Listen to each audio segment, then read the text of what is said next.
Sahana bhavatu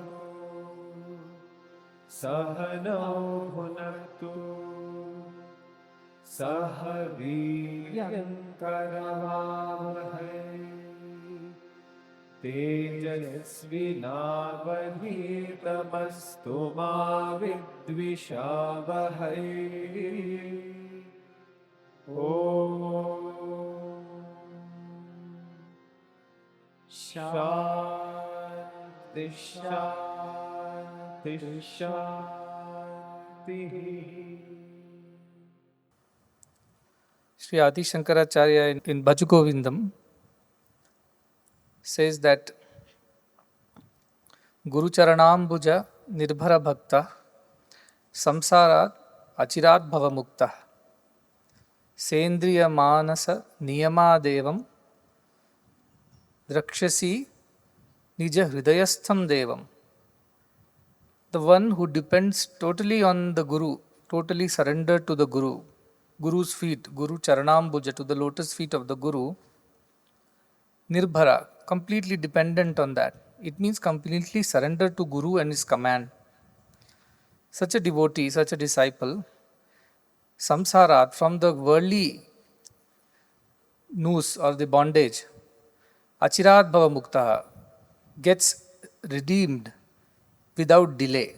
Instantly, immediately, such a person is freed from the bondage of samsara. But the prerequisite to develop that surrender to Guru's feet, to be able to be redeemed or relieved from the samsara, is Sendriya Manasa Niyamadeyam. Your mind and indriya, senses, have to be under control. Niyama means within the discipline that the spiritual path demands. So unless your mind and your senses, that is body and the mind, is disciplined, this won't happen. But when it happens, what really happens? He says, Drakshasi Nija Hridayastham Devam. He sees the divinity within his own heart. So Guru is not going to bring God from somewhere and show you, nor take you somewhere and show God. This process of surrender after control of your mind and senses and complete surrender to the Guru makes you see God within yourself. That's all the Guru does. He does not do anything extra.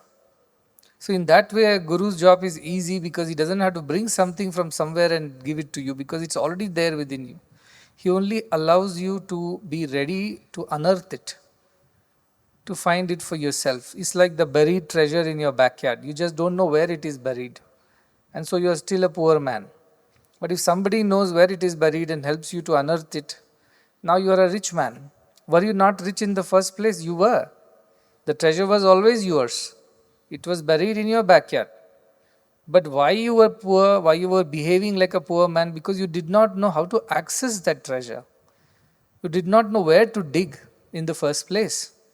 And if somebody tells you that this is where you must dig, and these many feet if you dig, you will find that treasure buried within the earth, and you suddenly become rich. The truth is you are always rich, you just did not know where your wealth was. And therefore, a guru is like that guide who tells you where it is lying buried and how to get it. So he does not bring God from somewhere, like this man did not bring the treasure from somewhere. It was already there. But he allowed you, or he guided you, instructed you to dig there. And because you were surrendered to him, you dug there and you found the treasure. Likewise, Guru allows you to find that God within yourself. He does not bring the God or the divine experience from somewhere else. He just helps you experience the divinity within yourself. So that is the role of the Guru. But the effort that needs to be done, that has to be done by the disciple. Digging, now you don't tell the Guru, can you please dig that for me? That is not allowed. Many of them are like that. Nirbhara Bhakta, I am totally surrendered to you. It means you only dig the earth and you only get the treasure out and give it to me. Some are like that, over demanding disciples. They don't want to put that much effort also. Now that is not going to happen. He'll at best tell you do this and leave it at that. He's not going to do that digging for you. Mind and senses are not bad. As he said, Deha, body is not bad. Some people unduly punish their bodies because they think body is the reason why I'm going astray from the spiritual path. As I mentioned, they sit on fire, they lie on the thorns and they whip themselves and they cut off their organs. They do all kinds of things in the name of getting there, becoming spiritual.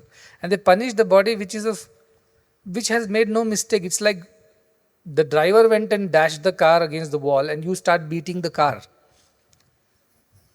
Rather beat the driver, I would say. Why cars should be unduly punished for anything that has happened? Of course, if there are faults in the car, the gears were not working, the brake was not working, then you should have repaired it in the first place, isn't it, before starting off on your journey? That's your mistake. Then rather you beat yourself up for not taking care of the car properly, not maintaining it. But why the car should be at fault? Likewise, punishing body by starving it, by not letting it sleep enough, by making it undergo all kinds of very harsh austerities, is not required, is what I was trying to tell again and again yesterday's thing. But yes, some control and some kind of you know, like the car, which is well maintained car, like that you must maintain your body well so it doesn't slip off into all kinds of things. But behind the body there is the mind which needs to be reined in. Is the mind and its vasanas, they say, samskaras and vasanas, instincts and habits of our previous lifetimes. Because in India we know we are all born again and again. And whenever we are born, we carry forward all the last life's vasanas, memories bundled up all in our minds. And then it just gets transferred. Like if a computer system crashes, you can transfer the software and all the data to another computer. So body crashes when you die, but the mind, like the software, remains. It has all the data and memory and everything. And then you simply transfer it to the next one. And that is how mind goes on moving from one body to another. And we are sum total of all that we have done in the past, all that we have yatha karma, yatha shrutam, all that we have done, heard, experienced, and we remember from our past many lives. That is the bundle that we carry with us, and whenever we are born. So he's saying this is the Deha Bhimana Pasha, all that attachment to the mind and its ideas, and which is forced through the body. All this is false, and this is a bondage, and you must go beyond that. So, like that, in that vein, Adi Shankara Ashtavakra continues to explain further that you are actually nirvikalpo, you have no vikara, whatever, and things similarly like that. You are Shuddha, you are Buddha, you are all aware, you are all pure, because the mind and body alone become impure. The Atman remains pure, like the electricity remains pure. It doesn't get colored just because it lights up a colored bulb. So also mind and body are the reason why we behave in a certain way, but Atman does not undergo any of these vikaras. He continues, Ashtavakra, in the same vein of explaining the nature of the self. He continues in the shloka number 16, Tvaya vyaptam idam vishvam, tvayi protam yatharthataha, shuddha buddha swarupastvam, magamah shudra chittatam.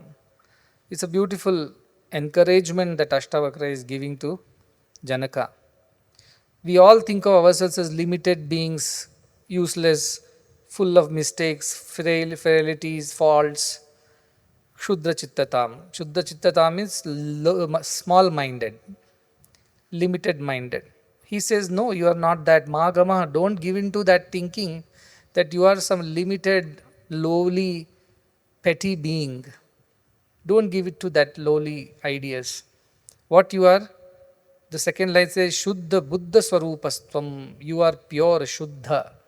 Means pure, you are untainted, you are sinless. Buddha, you are all aware.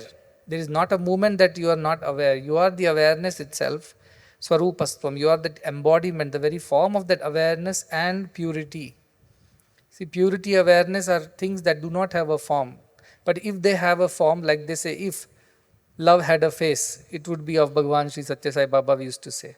Like that, if purity and awareness had a face and a form, you are that. You are that. You are none other than that. And so do not give in to this lowly thinking that you are anything lesser than that. And the first line says, Tvaya vyaptam idam vishwam. You are spread over the entire world. You are everywhere. You are universal. You are all-pervasive. Tvayi protam yatharthataha. And on you is this whole world dependent. It's anchored in you. Protam means interwoven.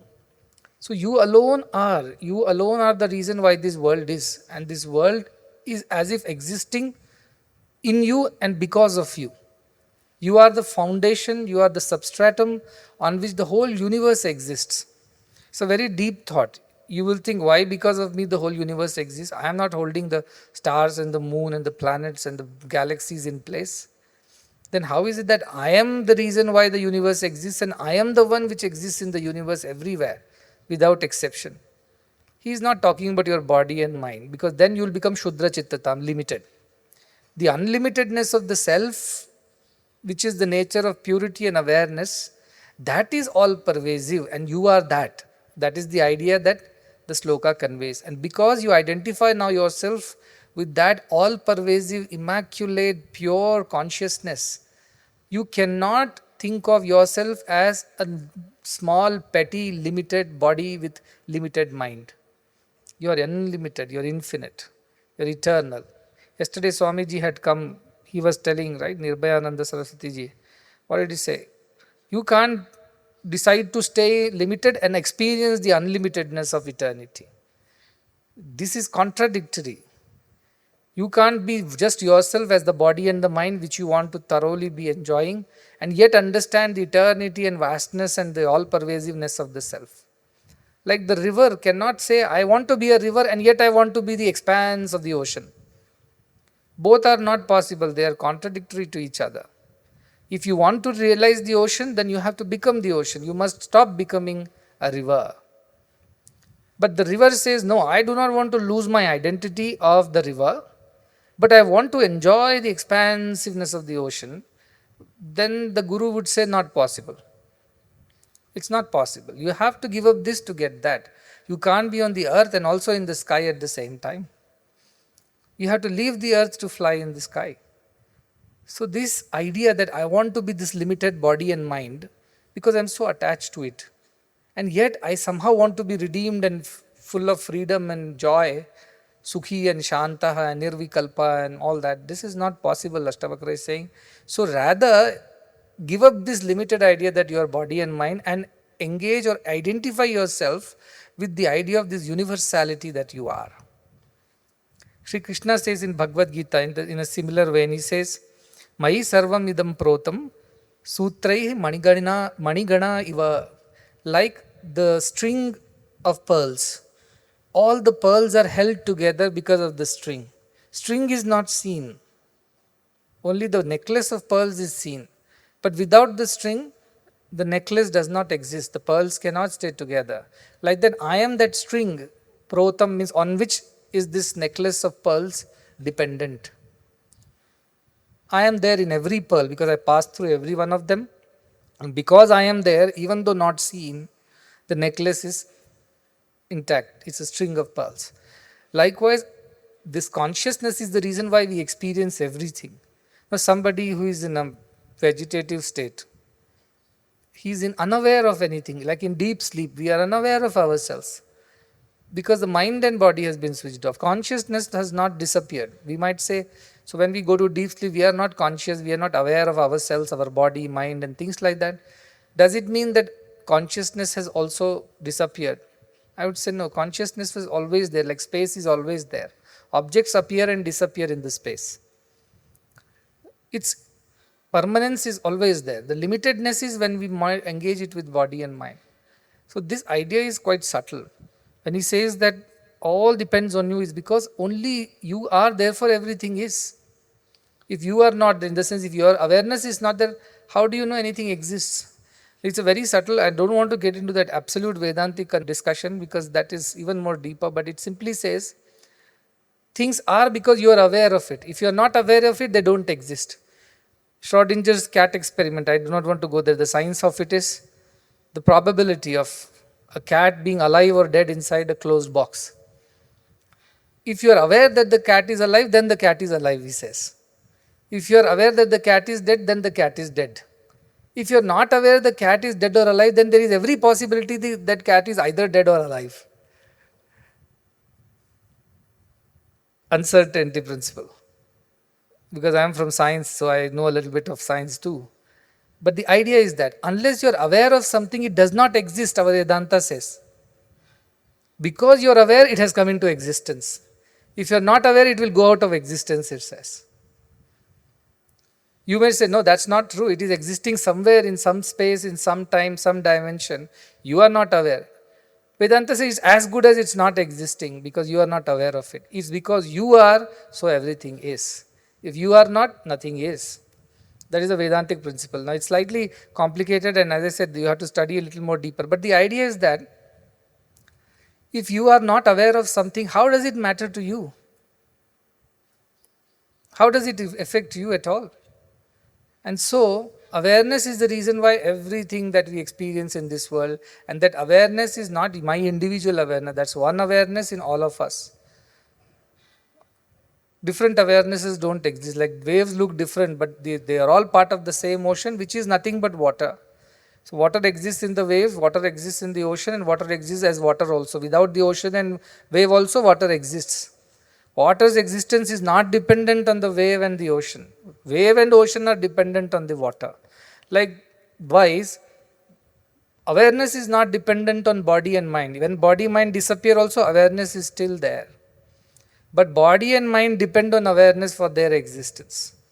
To be knowing that this is my body, to know that this is my mind, these are the thoughts going on, what makes us aware of it? That consciousness within us, that awareness within us. Like the waves and the sea depend on the water, likewise the body and mind depend on the awareness, consciousness.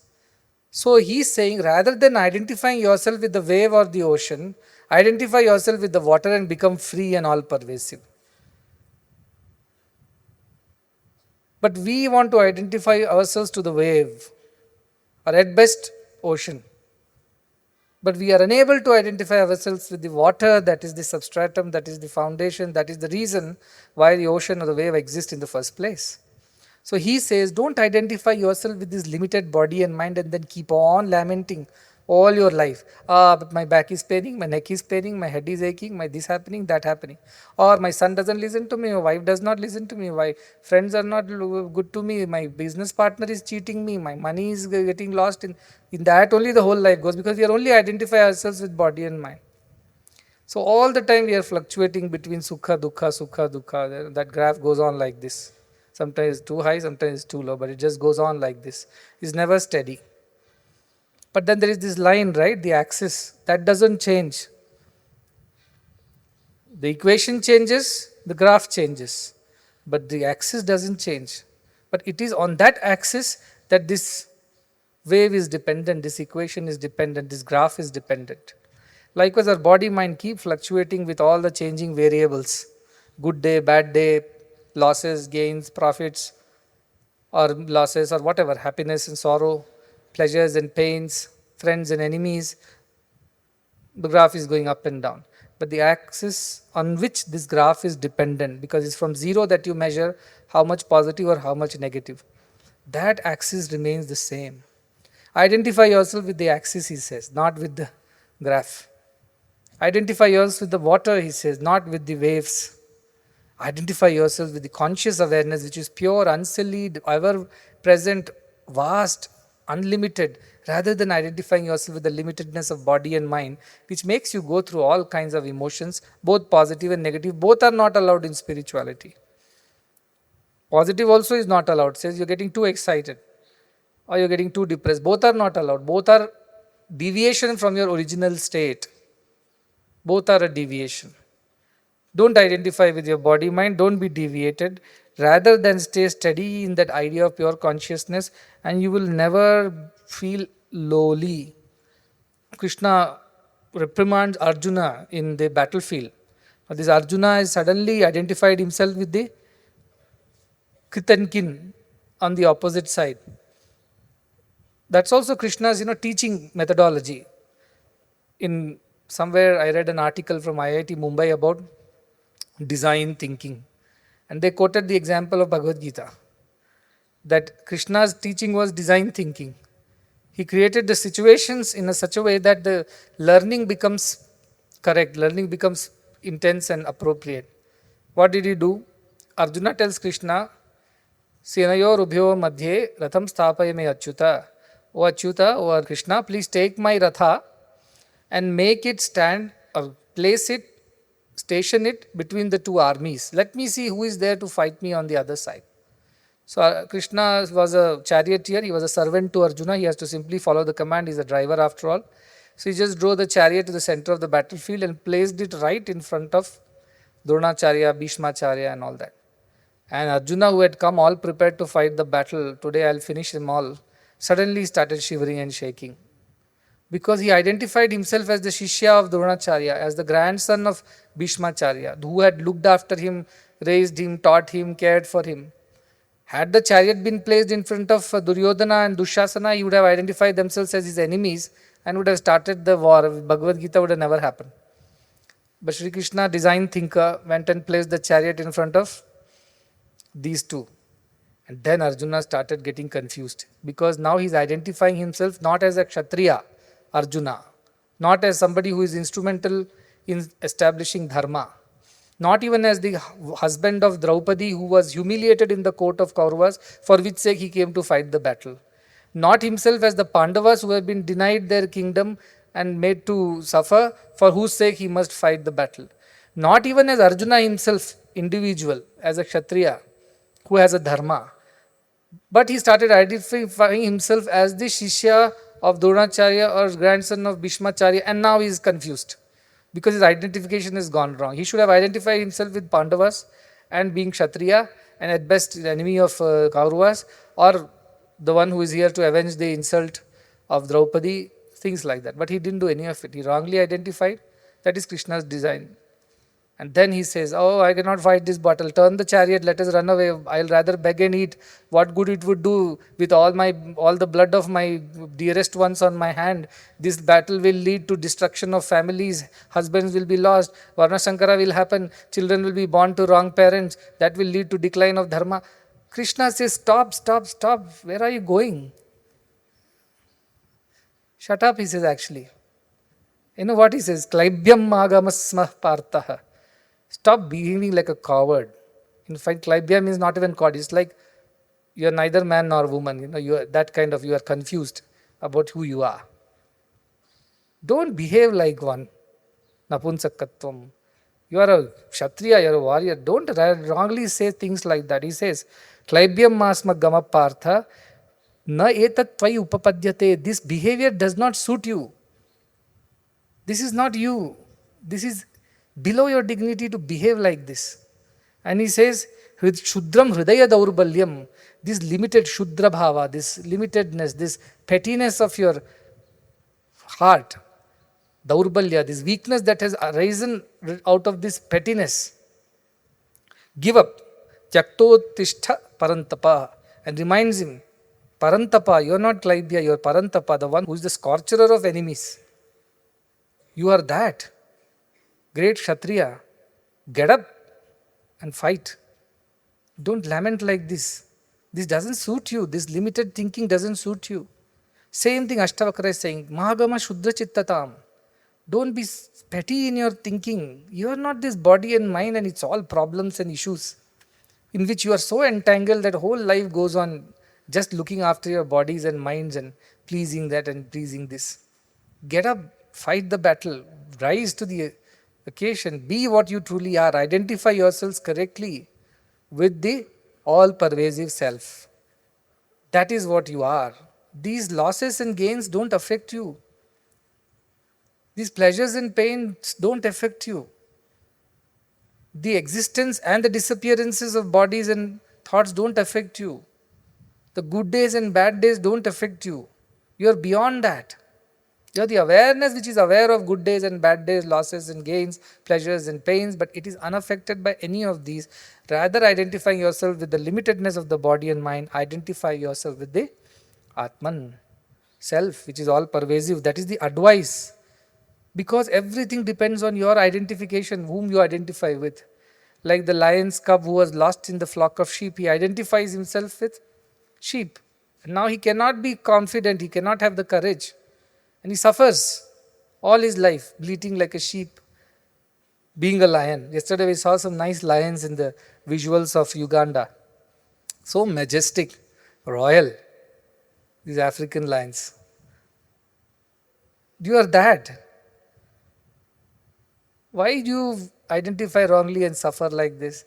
So the lion cub realizes finally that I am a lion and not a sheep, because he sees the big lion who comes and guides him and shows him his reflection in the water. And he realizes, oh, I am a lion after all. Why all this life I lived like a sheep? Wrong identification. I identified myself with the body. Was I not a lion in before also? The cub was always a cub, right? Even when it was with sheep. It's just that he didn't identify himself as a lion and he suffered. Whereas the moment he realized that he is the lion, all his sorrow disappeared, fear disappeared, and confidence appeared. Our whole problem is wrong identification, and we think we are limited petty beings who have birth and death and all these things. But you are undying, you are eternal, you are deathless. Imagine that beauty of that thought. It makes you so courageous. Death does not scare you, then what can scare you on earth? Nothing can scare you. You are not frightened of anything. You are not afraid, because death itself is not bothering you anymore. Because you think death is a vesture, it comes and goes. I have been here forever. I don't die. This water does not die when the waves die. So also I do not die when the body dies.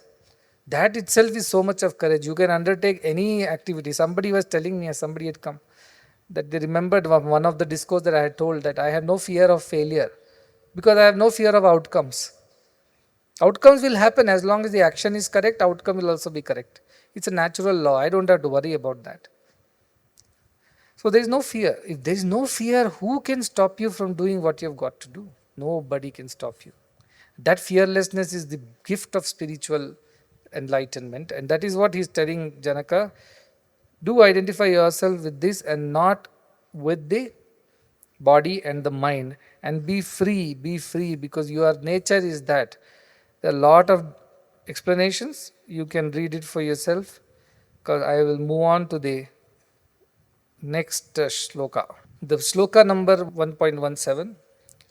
It says, Nirapeksho nirvikaro nirbharaha shitalashayaha agada buddhihi akshubdho bhava chinmatra vasanaha. Continues in the same thought, further reinforcing the idea that you are that self. Nirapekshaha, you are desireless.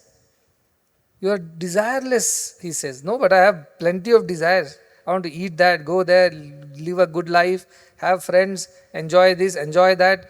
And I want to avoid sorrow, avoid misery, avoid losses, avoid pain. All these are my desires. He says, but this is none of you. This is in your mind or of the body, the vasanas of the body. But none of this is you, because just now I told you, don't identify yourself with body and mind. So the moment you don't identify, you become nirapeksha.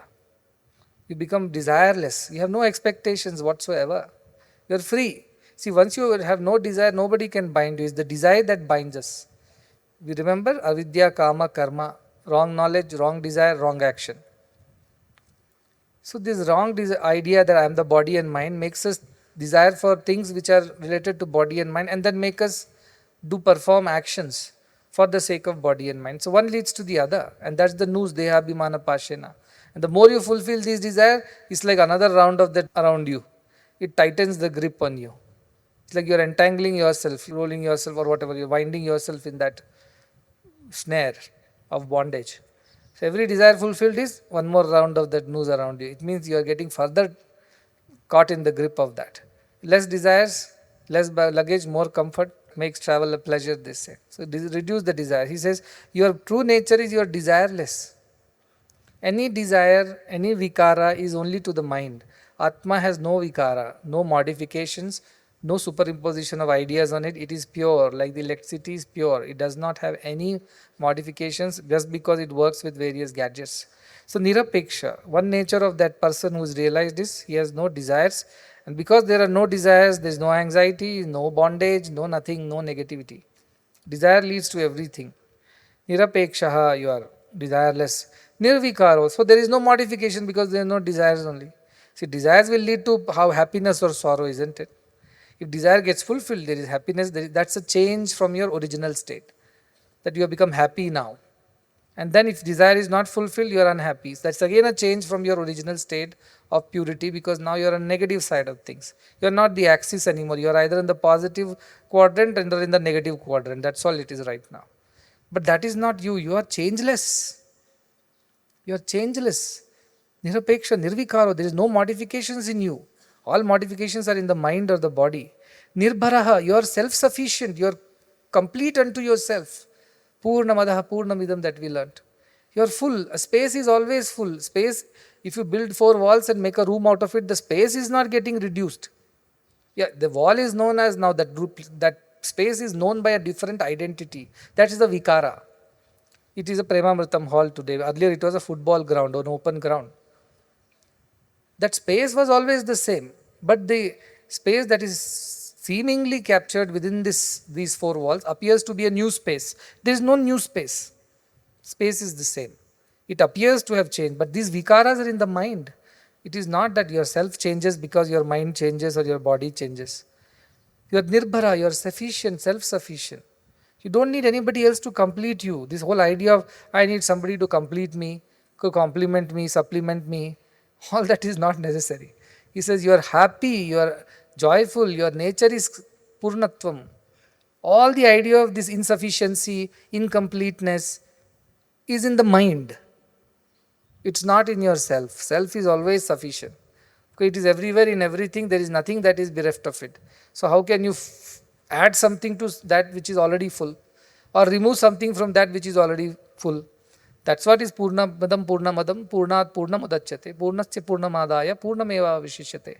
From the complete, if you remove the complete also, complete remains. From the complete to the complete, if you add complete also, complete remains. Its nature is completion. You can't add space to space or remove space from space. Just because you built a house, you did not remove some space from the full space and then make a new space of a house. You just exist in that space, right?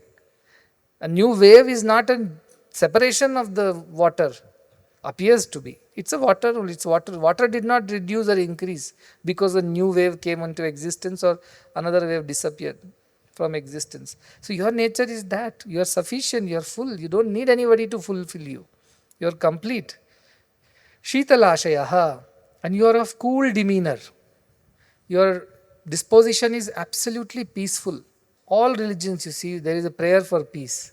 Yesterday also the Ugandan artist was saying, thank you for promoting peace. But they are only thinking peace is, if so nobody is at war, then that is peace. Nobody is jumping on anybody else, then we are at peace. But the peace that this man talks about is different from that. He talks about a peace, a disposition, a demeanor, a character of peace that you are. In you there are no vikaras, modifications. So it can never happen that that original state that you are in, that is the state of peace that can never be disturbed. It appears to be disturbed, like a storm is there in the sea. Looks like sea is now all disturbed. Maybe sea is disturbed. Maybe the waves are disturbed. Now there are tsunamis, there are 30 feet, 40 feet waves are coming now. Looks like the sea is all disturbed, it's lost its peace. Otherwise we see, no, it's a calm sea. And then it's a stormy sea. Then we attribute the storm and the calm to the sea. But sea says, I am not a sea, I am the water. And I have no problem being 15 feet tall or just 1 foot tall. I can be a wave, I can be a tsunami as well, I have no problem. Both are okay with me. It appears that the sea is now angry. Sea is not calm. But sea says, I am water, and water can take any shape. So you put a water in a tube, it takes the form of the tube. Test tubes, you do experiment. Or in a capillary, it goes inside. You put it the same water in a bowl, it takes the shape of the bowl. It has no problem because it is nirapeksha. It is nirvikara. It is shitalashayaha. It is cool. It does not have any problem with anything. They're always happy. Storm or rain or sun or shine, calm, no problem. The water has no problem. Sea might have a problem, waves might have a problem, the boatman will have a problem. But the water has no problem. You are that water, that shitalasha. You are always happy. Harallu, daruhaku, neerallu, daruhaku, hayagu irve. I am okay with everything. I have no problem. That is the idea of shitalashayaha.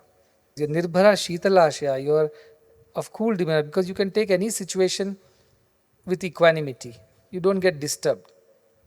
Like water is not disturbed wherever it is poured into. Agadha buddhihi. You are of infinite awareness. Agadha means that which cannot be fathomed. Its depth cannot be measured. It means its height also cannot be measured, its width cannot be measured, its dimensions cannot be measured. That is agadha. Agadha buddhi, your awareness is infinite. You are super intelligent. All intelligence of the world is in you because you are the awareness. By being aware of that, you will become all these nirapeksha, nirvikara, nirbhara and things like that. Agada buddhi, akshubdo. Akshubda means unagitated. Your shitalashaya, cool, same way ashubdaha. It means you are never agitated by whatever happens. On the surface there are waves, but deep under ocean is peaceful. On the external there are activities, but deep inside yourself. Once you established in that identity, these little movements about around you do not affect you too much. You become ashubdaha. Bhavachinmatra vasana. Become like that because your original nature, vasana means original instinct, original real nature is chit, awareness. Awareness is your only chinmatra. That alone is your true nature. Everything else that you think is your nature is not true. That ability to be aware of everything is your true self. Everything else is just superimposition on it. It's not true. And when you identify yourself with that, you become like this. You become desireless. You become desireless. You become unmodified. You can never be deviating from your original self. You are full, you are complete, you are joyful. You don't need anybody else to add any value to you, to make you happier than what you already are. Shitalashaya, you are absolutely of a peaceful demeanor. Nothing affects you, nothing agitates you. Agada buddhihi, you are reveling in that infinite identification with the awareness that permeates everything. You are not limited anymore. And you are not agitated by whatever happens. Whatever happens, happens as part of the process. But you don't get involved and sucked into it and then suffer. And chinmatra vasanaha, your only original nature is that self which is of this nature. That's your original nature. Everything else is a modification of that. So do not give in to the modifications.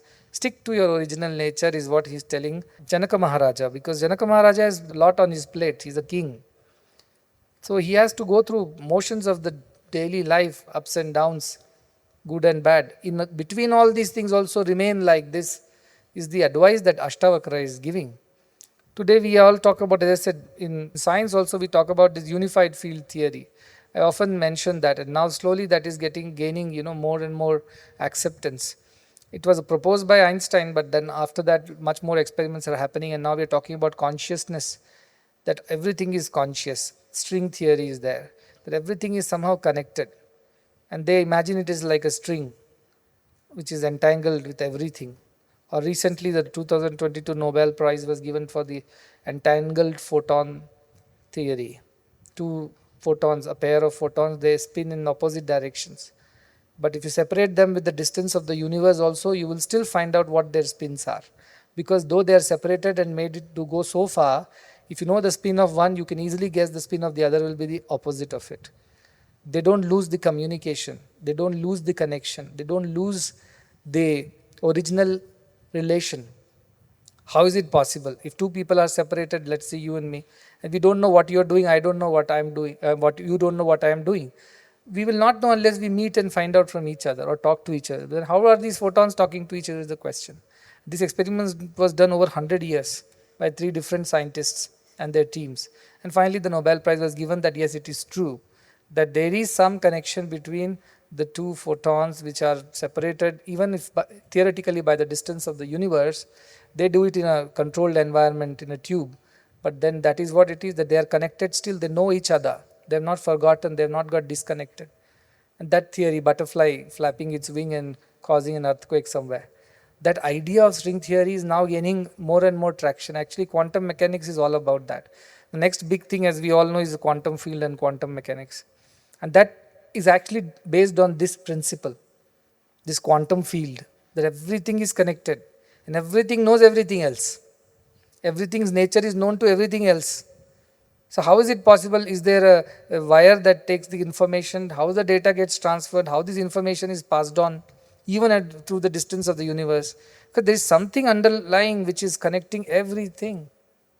And that connection is consciousness, which is our rishis said, Prajnanam Brahma. Brahma means vast, infinite. And Prajnana means consciousness, knowledge, awareness. It is Brahma.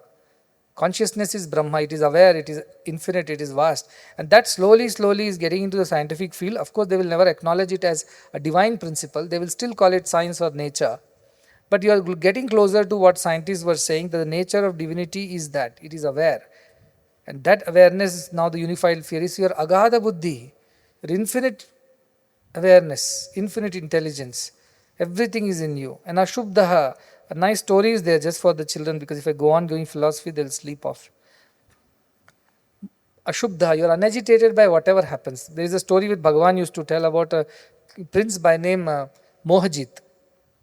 Now this Mohajit was somebody who was very interested in spirituality. So he went to the forest to meet a sage and ask him for Brahma Jnana, that give me the idea of or whatever experience of Brahman. The king says, your name is Mohajit. Do you even know the meaning of Mohajit? He says, yes, I know. Mohajit means the one who has conquered all attachments and all delusions. He says, do you really are like that? You have simply put a name Mohajit. But are you like that? He said, of course I am like that. I have conquered my attachments and delusions. Not only me, the whole, my parents, my wife, my kingdom, everybody has conquered their moha or attachment. And then the Rishi was surprised. He said, that's not possible. I don't know anybody like that. And he says, I want to test this. He says, by all means, go ahead. He takes the robe of the prince and soaks it in some blood, animal blood in the forest, and takes it to the kingdom, shouting on the top of his voice, oh, the prince has been killed, the prince has been killed in the forest. So there is a maid servant who is sweeping the floor as he enters. And the maid servant says, what do you want? He says that the prince has been killed. I must report it to the king immediately. She says, all right, but no, in this world, people come, people go. Somebody dies somewhere every day. Today, prince has died, so be it. Let me finish my chores and then I will take you to the king.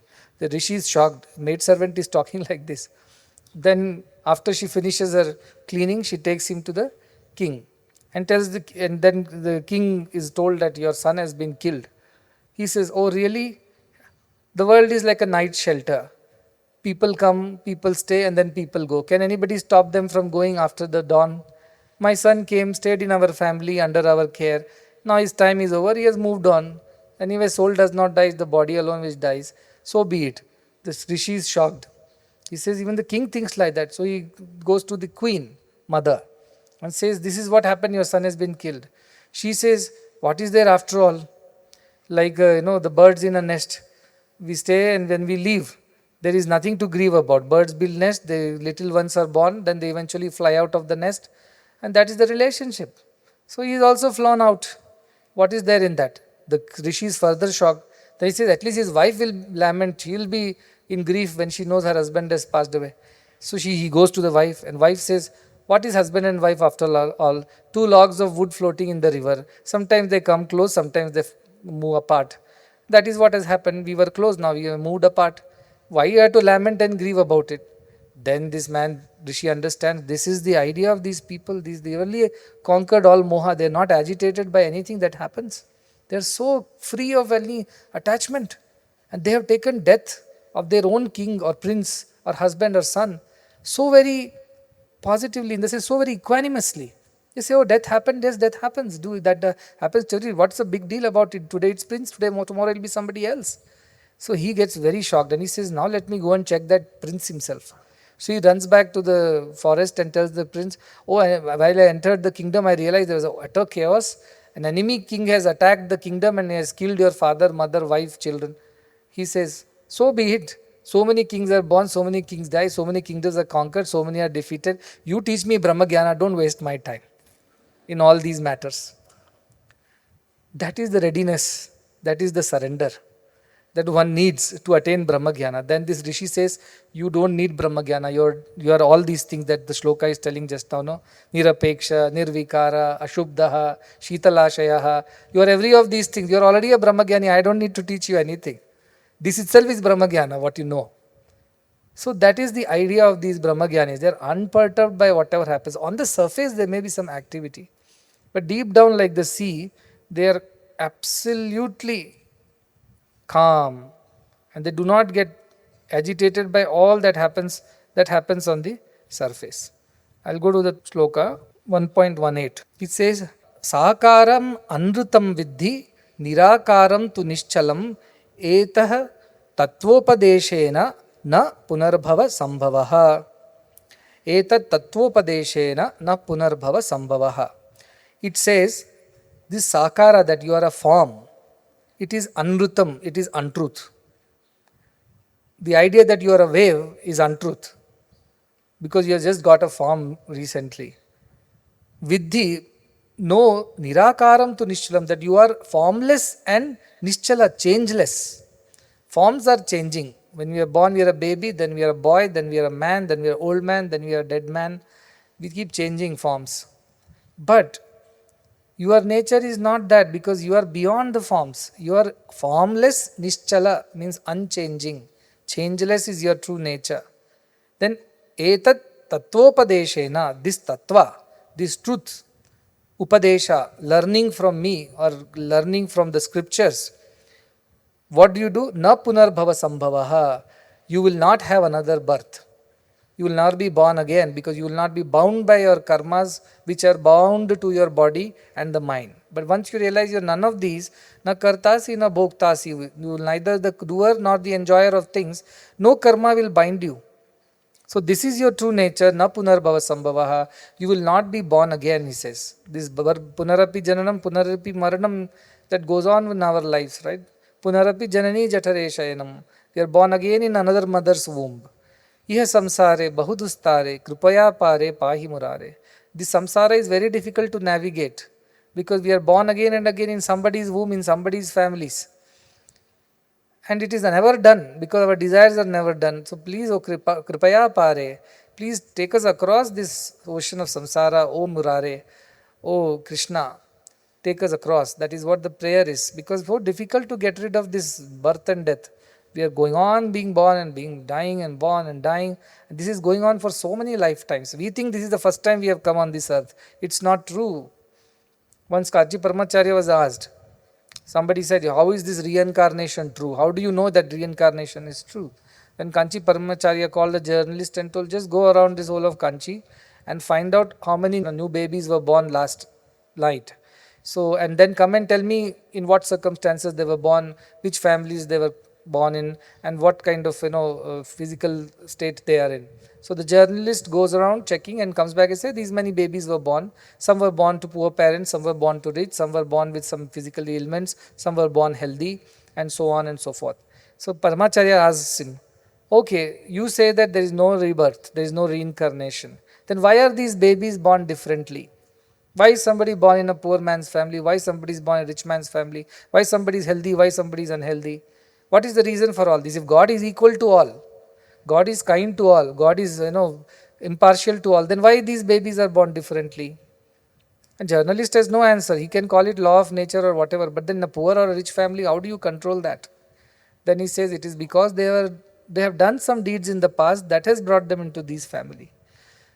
As Adi Shankara also says, so also Krishna says in Bhagavad Gita that we are born into the next birth based on our last thoughts of the previous birth, last desires. So also Kathopanishad says that Yonim manye prapadyante sharirattvaya dehinah sthanu manye anusanyati yatha karma yatha shrutam. Based on all the actions of the past, you take up another yoni, a man, woman, or even animal yonis. Like Jataka tales are there of Buddha, where he goes back several lifetimes and realizes he was born as a cow and a crow and a lion and so on and so forth. So like that we are born again and again.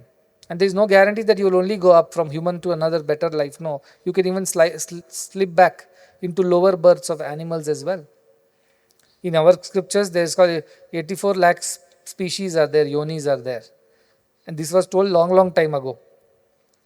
But we can fall into any. That is why Adi Shankaracharya, Manushyanam, Jantunam Narajarma Durlabham, he says. In all the beings, human birth is rare.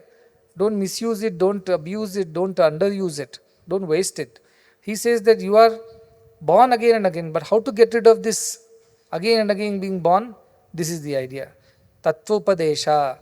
By learning from this teaching that you are the self, you are not sakara, the form, but nirakara nishchalam. Formless awareness is your true nature. If you believe in it, if you become that, then there is no birth for you. Why? See, our reincarnation principle is dependent on karma principle. So karma and punarjanma, these are the two fundamental basic principles of Sanatana Dharma, which are there in many other similar religions like Buddhism, Jainism and That day I was surprised that even Druze, people who came from Israel, they also believe in reincarnation, though they are offshoot of Islamic traditions. But Islamic traditions don't believe in reincarnation, but Druze believe in reincarnation. Wherever they got that idea from their master. But our scriptures believe in karma, because if you want to born again in a certain place, what decides it? Your karmas decide. What karma? What you have performed in the previous life. Yatha karma, yatha shrutam. Whatever you have learnt and whatever you have done, that is what will take you to the next life.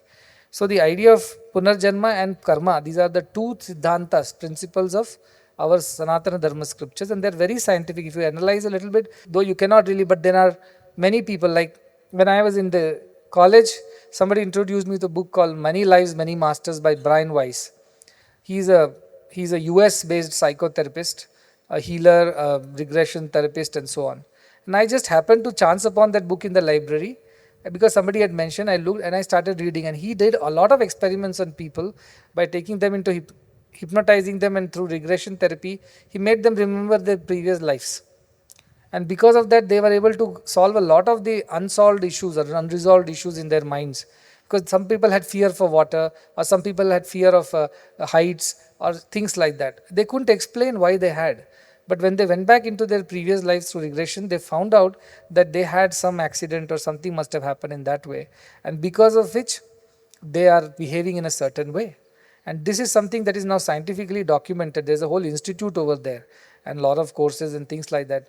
Not that you need to go and start digging your past all the time. That is again going back away from your original nature. Living in the past, living in the future, going to astrologers and therapists, regression therapists, both are not required. Live in the present. That is the most important. Yes, for some reason you became like this. Now what can you do about it? Work on it. Work on it and improve from here, listening to the Tattvopadesha. Don't waste your time in digging the postmortem, things like that. Sometimes it may be useful, sometimes it can take you to other memories which are even worse. Then you will become even more Shudra Chittatam. That I thought I was only this bad in this lifetime, I was worse earlier. That will send you into a new bout of depression. So no point in doing too much of these things. Idle curiosity is no good. That is why, yes, life and death happen, and Punarjanma happens because of your previous life. That happens. So our Kunti is there. Before I go to the Kunti thing, 3 types of actions are there. That's for theory part of it. Sanchita karma, Prarabdha, and Agami karma we know. Sanchita karma are those which we have done in the past. They are yet to come into fruition now. We are yet to suffer or enjoy those in this lifetime. Prarabdha are those which we are already enjoying or suffering now because they are fructifying today. And Agami karma is that which we are going to undertake now, and that will further in the future lead to the results of those. So 3, like a man with a bow and an arrow, it is mentioned. The arrows which are there in the quiver, they are like Sanchita karmas, which are already there, but they have not been actioned still. It means they troubled somebody in your past, that person is yet to come and trouble you. But that there in the store, it will come one day. Likewise, there is an arrow on the bow which is about to be shot. That is Agami karma that you are going to do now, and that will have an effect later, like you'll hit the target after some time. But one arrow has already been shot. That's already gone. And now it's going to have its effect. That you cannot stop. The only 2 karmas you can have control on. The ones which are in the quiver, that is your Sanchita, or the one which is on the bow, which is your Agami. That which has been left out, from the bow, it has been shot out, that karma is already in motion. You can't change the course of that. Of course, Krishna can change anything. When Ashwatthama sent Brahmastra to kill Parikshita in Uttara's womb, Krishna went there inside the womb and stopped the arrow and changed the karma of Parikshita, saved him. So God can do anything, but then as I said, miracles are rare things. Don't expect everybody will get this miraculous destruction of their karmas. Don't be over expectant. Because you are supposed to be nirapeksha. Don't ask for things. So don't ask for even such things. You rather put your efforts as being told. Now what happens when you realize yourself? Which karma? See, if you do not have to have a new birth, then it means all the karmas you should have suffered, finished. Nothing should be left, because any balance is left, it will be carried forward into the next birth. So all balance should be 0. Account should perfectly tally. How does it happen? Your previous karmas of the previous lifetime are there. What should we do with them? Then Krishna says, I will destroy them all. They will become ineffective. like Ramakrishna says, your karmas are like seeds. If I roast them, they lose the potency. Nothing grows out of it. So that way it will get in a way destroyed. The good 1/3 is gone. Actually, a lot of accumulated things are gone if you realize that self. Then what else happens? What is already in motion that cannot be changed, you will suffer through it unless Krishna intervenes or Lord intervenes. Then what you are about to shoot, you will not shoot it wrongly. You will stop because doership will go away. So even if action happens through you, you are not the doer. So the results also are not accruing to you. So you are free from that. So this way, kshiyante chasya karmani tasmin drishte paravare, says Mundaka Upanishad. The one who has realized the self, his karmas are destroyed because he has realized the self. The future karmas don't accrue because he is not the doer. The past karmas also do not have effect on him because he is no more identifying with the body. And sometimes by Lord's grace also the karmas are destroyed. It's like a bonus marks you get because you put a lot of good efforts. Teacher gives you some grace marks. So sometimes that grace can destroy the karma. But sometimes whatever limited is there, we suffer. Like Ramakrishna went through cancer, or Nisargadatta Maharaj went through cancer, or whatever great masters have gone through. Every master has gone through some trouble. Jesus was crucified, Buddha was poisoned, somebody died of cancer. The endless story. So you think a spiritual life means there won't be any more problem, no karmas, nothing. No, no punarjanma.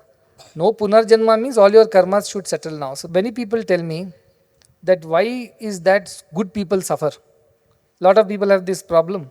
When we were bad, others suffered, we didn't suffer. When we are trying to be good, so much suffering. All problems to us only. All diseases are coming to us, losses are coming to us. Our friends are turning into enemies, business losses. Everything is going against us. Before we met you, we were happier. Now we met you, we have all the misery in the world. They ask like that. Then I tell them, before you met me, you were never interested in your Brahmagyana, you were never interested in moksha.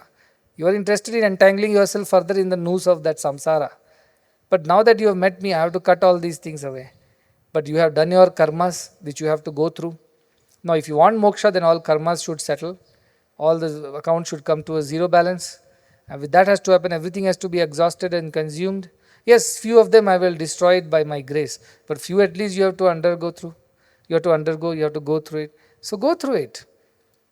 Go through it so that it is done once for all. Many people told me, in fact, there was a devotee who was suffering in the hospital very badly.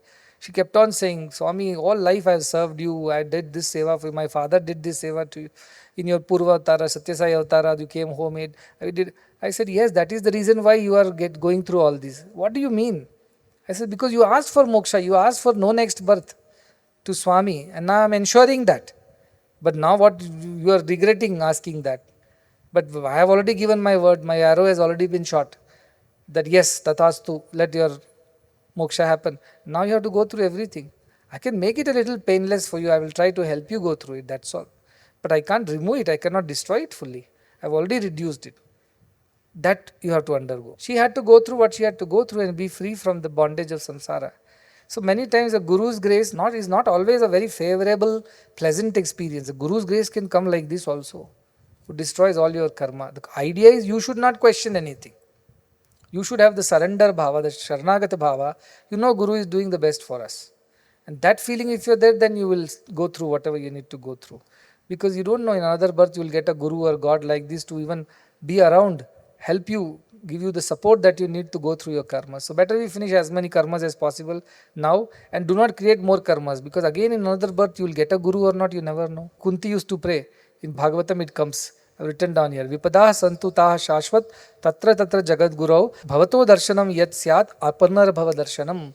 It is Kunti's prayer in Bhagavatam. It's not here. But she says, Krishna, give me more troubles, give me more problems, give me more issues. And Krishna must be surprised saying, why?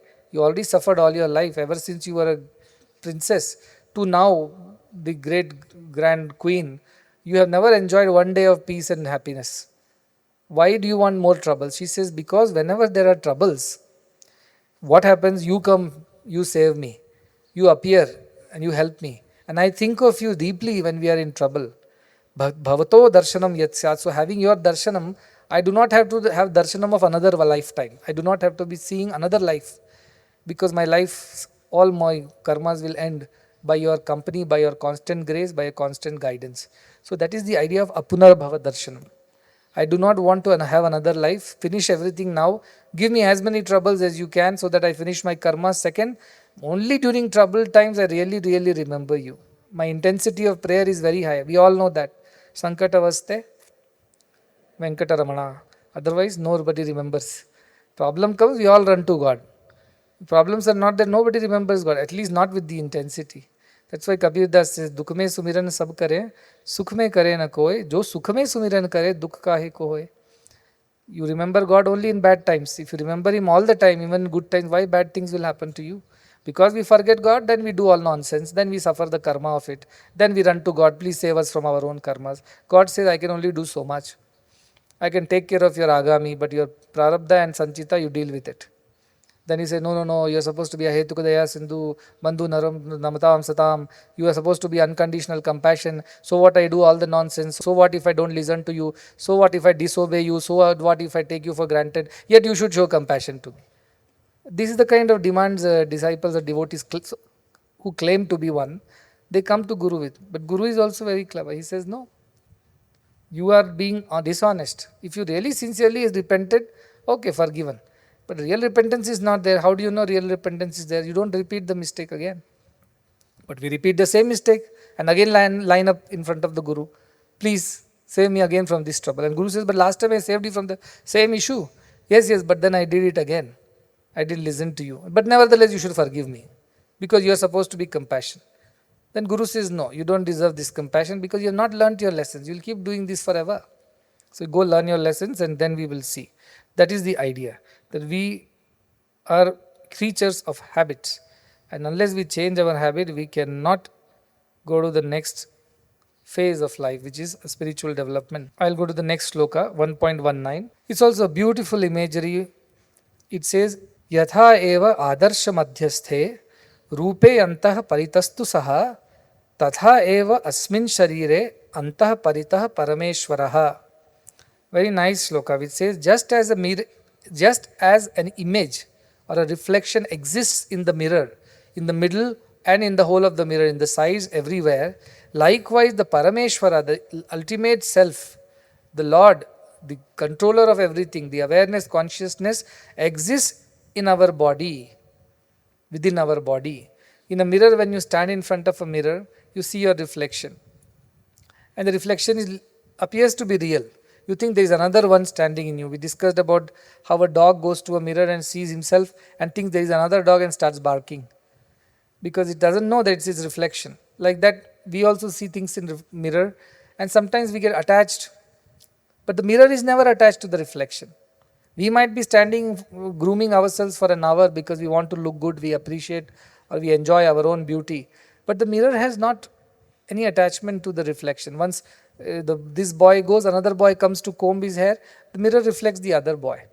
Or a girl comes, it reflects the other girl also. It has no problem, you're a young, old man, woman. It reflects everybody. Like that, our body is, this existence is like the mirror in which God is being reflected. But God is not inside the mirror. Though it seems like it is everywhere, the body is also real only. It's not unreal in that way. But it is unreal because it's only reflecting God. It is not having its own real object. It is only a reflection that you see. So what it says is that the impermanence of the body is like the impermanence of the reflection. But the real one is not this body. The body is only a reflection of the real self. It has come out like water, which became the wave. It's water only, but temporarily. It's like reflection of that big water that is the ocean. It is in the wave for some time. Like that, God is reflecting in everything.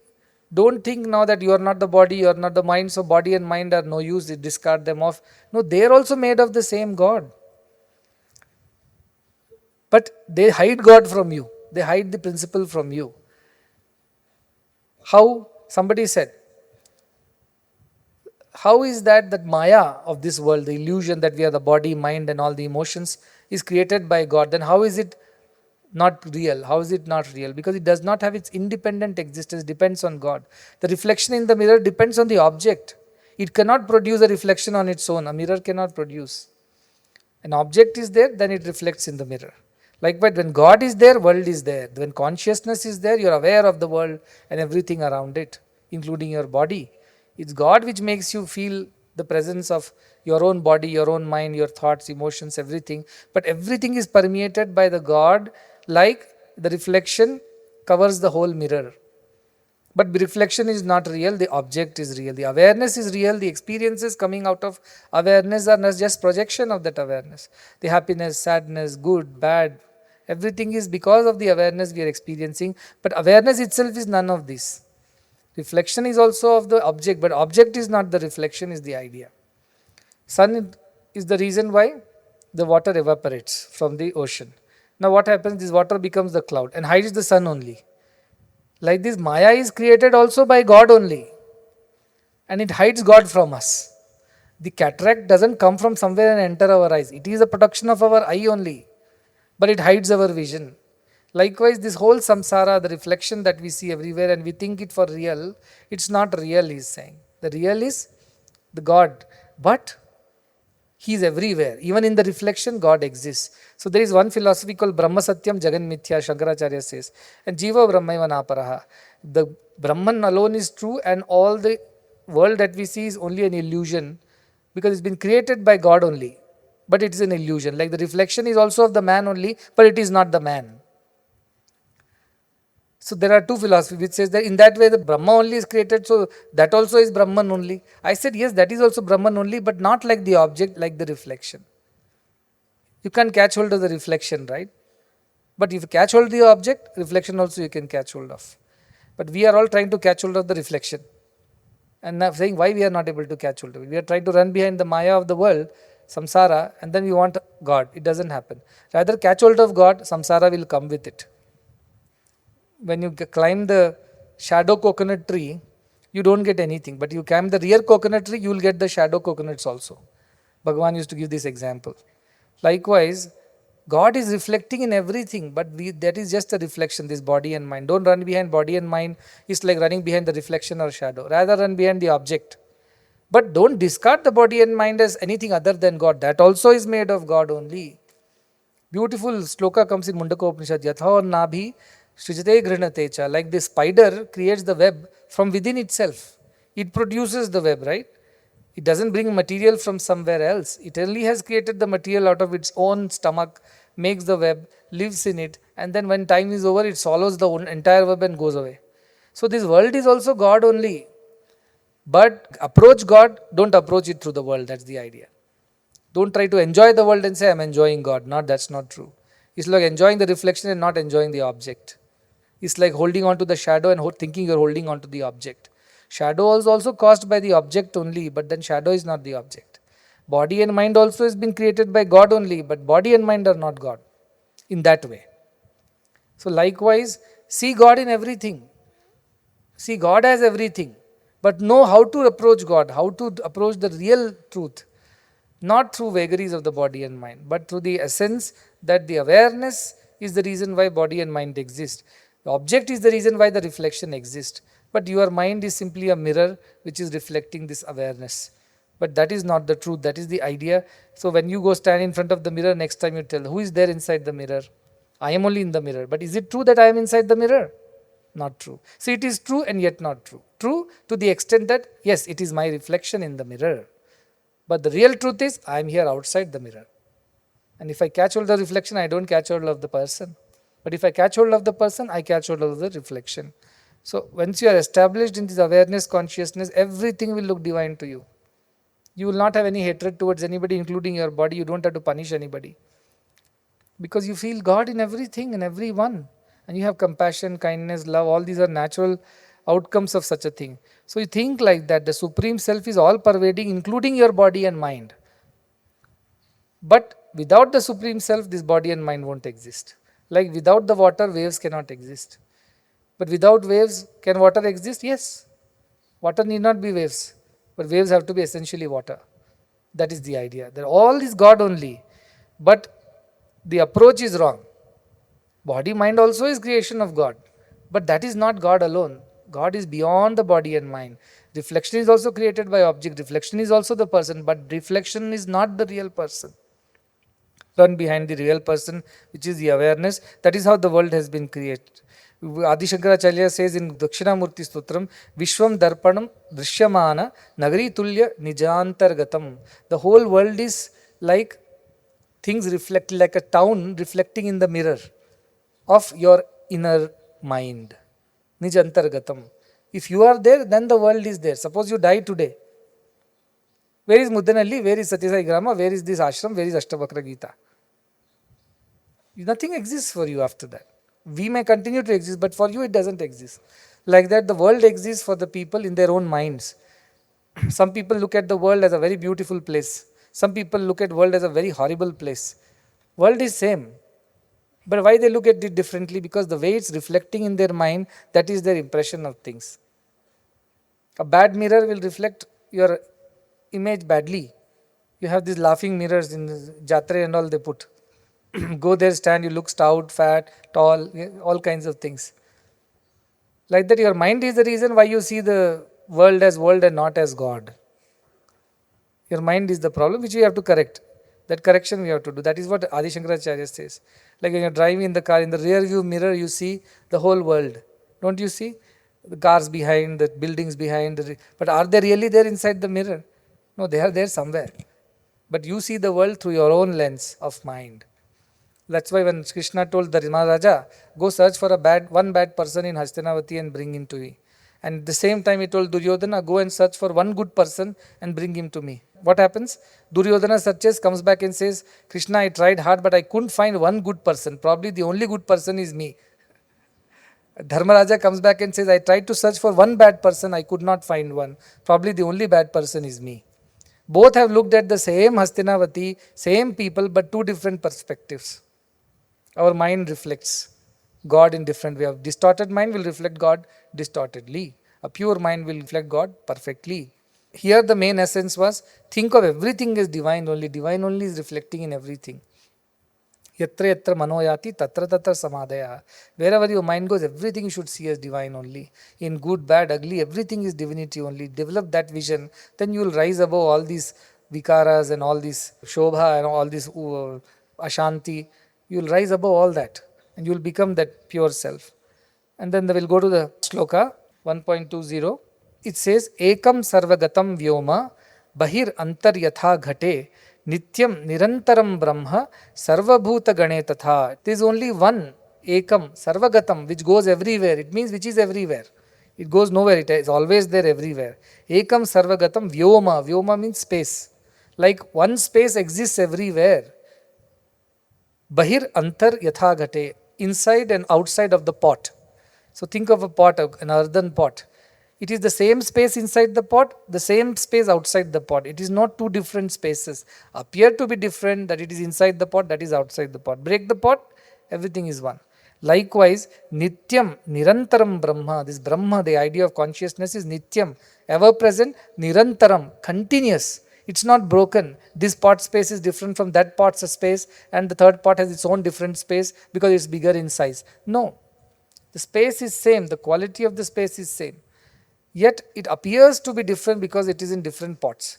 So likewise, this Brahman is Nityam, is ever present, forever and continuous. It's not broken into your consciousness and my consciousness. Like these bulbs cannot claim, this is my electricity, that is your electricity. All electricity is one and the same. It is continuous flow. Like that Sarvabhuta Gane Tatha, like that Brahma is in all beings. Shunischaiva Shapakecha Pandita Samadarshinaha, it says. Pandita sees one in everything, in the animal, in the dog and the dog eater, it says. Means in the lowliest of creature also, everywhere God alone exists. Like the space exists inside the pot and outside the pot. So this is the concept. Again, is a Vedantic concept of three types of akashas. One is called Bhuta Akasha, the physical world. Second is called Chitta Akasha, the mental world, mental space. And third is called Chidakasha, the spiritual space. These are the three spaces in which we exist. Bhutakasha, when we limit ourselves to only the five elements and the body, the material world, then that is one space. It's like the pot with a certain space. When we move from the body into the mind, in our mind also there is a space in which thoughts exist, emotions exist, memories exist. It's as if a room is existing inside the mind where all these things are stacked up. So there is a mental space called Chittakasha. And then there is a space called Chidakasha, which is beyond body and mind. It is everywhere in everyone. It is one continuum without any break in between. That is the idea of this pot, and that is the idea of the expanse of the self, like the expanse of the space. And there is a simple meditation you can do too. And the meditation could be, you sit in a comfortable position and then you think of, first you meditate on your body. Meditate again is a wrong word. Become aware of your body. Start from the toe. Now your mind is moving to your ankles. Now your attention is on your knees, thighs, waist, chest, hands, fingers, neck, ears, eyes. So this is the bhutakasha in which you exist, the pot in which the space exists. So once you go through that, once you have finished this meditation or this contemplation on the body, awareness of the bhutakasha, then start becoming aware of your mind space. What is there in your mind? Thoughts are there. Good, bad, ugly, happy, sorrowful. Start focusing on that. Your awareness should now focus on the mind space, the chittakasha. So from bhutakasha, you have entered the chittakasha now. In chittakasha, you see all these thoughts and just observe them. Don't try to do anything with them. Just observe the thoughts, like passing clouds, they come and go. You just like look at the sky, birds are flying, the planes are flying, clouds are coming, clouds are going. Just watch that. Then slowly you will become aware that there is something more deep than just the thoughts, which is aware of your thoughts. Now the next step would be slowly withdraw from the mind space into the self, the real space. And that real space of self is where there is no thought and no form, no name, no words, no thoughts. And then just stay there for some time. It won't happen on the day one, but at least you will start developing the ability to focus on what you want to focus on. In this room, there are thousands of people sitting, but if I focus on one person, I only see them, I don't see the rest. I know the rest exists. Likewise, body exists, but you don't focus on that. Mind exists, you don't focus on that. You focus on the self that is aware of body and the mind. So that exercise you can do sitting in your own space. A few things, try to always do these kind of activities in a quiet space if possible, where you have solitude, so that other sounds and other things don't disturb you, and your attention is not diverted, because initially it takes that kind of, like a rope walker. Once he is very good at it, even if the traffic is moving around, the rope walker walks. But in the beginning they need focus. So likewise, start with some quiet place and then first focus on your body, start from toe to top, become aware of the whole body and anything that is happening inside the body, and then slowly from there gradually go into the mind space, become aware of that, and then go into the self, which is the awareness itself that is aware of mind and body. It takes a while, but you will get it slowly. So the idea of self is like that, and this ability is common to all, from the animals to the insects, the bees and the birds, to sky, to elements. In everyone the same consciousness exists, this one unified theory field that is everywhere. And in that we all exist, like we are all waves existing in the ocean which is made of water. We might be waves in Pacific Ocean or Atlantic Ocean, Indian Ocean or some ocean, but ultimately we are all the same water, and we are continuous, we are not broken. So some people, I am a purer being, I am a spiritual being, you are an inferior being, all these ideas also not true. That's why Shudra, Brahmana, all these ideas also not true. They are all pots. Pots can be of different sizes, colors, shapes. But space is not of different sizes, colors and shapes. Like that we may be human beings with different aptitudes, bodies, features, and even socio-economic status, intelligence and so on. But they are all in the either Bhutakasha or Chittakasha. They are not part of the Chidakasha. Chidakasha of the self is always free, it's continuous, not broken, and it is ever pure, unagitated, is absolutely peaceful. It does not get affected by anything. Meditate on this idea. There was a boy who was taught in the school, Aham Brahmasmi.